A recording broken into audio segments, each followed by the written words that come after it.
साथ निर्देशित रेखाखंड का द्वारा दर्शाए गए सदिश की लंबाई। तो रेखाखंड द्वारा दर्शाए गए सदिश की लंबाई मानी उसकी लंबाई, रेखाखंड की लंबाई।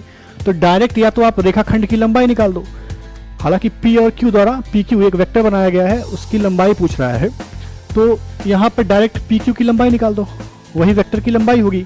या यदि आप चाहो तो वेक्टर PQ भी निकाल सकते हो, क्योंकि दोनों के पोजीशन वेक्टर दिए गए हैं, दोनों के पोजीशन वेक्टर यानी 2 - 3 4 लिखा गया। तो आप PQ वेक्टर यदि निकालना चाह रहे हो, डायरेक्ट देखो इसका डायरेक्ट लंबाई निकालो, अंडर रूट x1 - x2 का होल स्क्वायर, y1 - y2 का होल स्क्वायर, z1 - z2 का होल स्क्वायर, आंसर मिल जाएगा। ठीक है, लेकिन अगर वेक्टर लिखना चाह रहे हो तो वेक्टर भी लिख सकते हो ऐसे डायरेक्ट। क्या?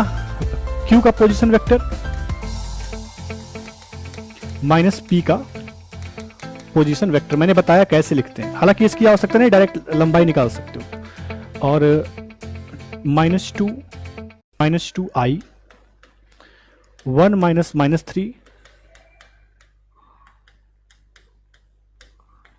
J 1 - 4 K, और ये बन जाएगा -4I प्लस 4J -3K।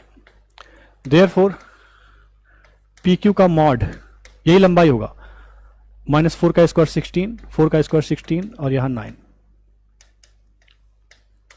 या आप डायरेक्ट ऐसे निकाल सकते थे, PQ बराबर √x1 - x2 का होल स्क्वायर, या x2 - x1 का होल स्क्वायर भी लिख सकते हो, y1 - y2 का होल स्क्वायर, z1 - z2 का होल स्क्वायर।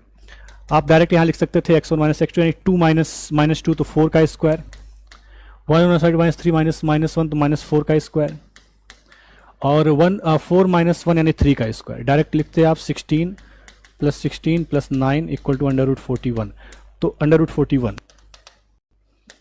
तो दोनों तरीके से आप डायरेक्ट चाहे वेक्टर, अच्छा कभी कभी वेक्टर का यूनिट दिशा पूछ लेगा, दिशा बताइए, इसका यूनिट वेक्टर बताइए, तो यूनिट वेक्टर यानी इतना बटे इतना कर दोगे। तो इसलिए मैंने दोनों बता दिया कि ठीक है, वेक्टर के फॉर्म में पूछा था लेकिन उससे कोई मतलब नहीं है। अगर समझते हो दोनों को अच्छे से, मेरी क्लास देख रखे हो पहले से भी, तो उसमें मैंने बता रखा है कि दोनों में ज़्यादा वो नहीं है, मतलब समझ सकते हो। निर्देशांक और वेक्टर के सवाल को मिक्स करके भी सवाल लगाया जाता है। ठीक है, तो डिटेल में वहाँ मैंने बता रखा है, आगे भी बताऊंगा क्लासेस में। तो यहाँ पर आप डायरेक्ट लंबाई निकाल सकते हो, क्योंकि उसको लंबाई ही चाहिए था, तो √41 ऑप्शन नंबर ए आपका करेक्ट हो जाएगा। ठीक है, ऑप्शन नंबर ए करेक्ट हो जाएगा, बिल्कुल 145 का ए ऑप्शन करेक्ट होगा। ठीक है, अब बढ़ते हैं 146 नंबर सवाल पे। 146 नंबर सवाल क्या कह रहा है कि a - b cross a + b का मान क्या होगा। a - b cross a + b, इसको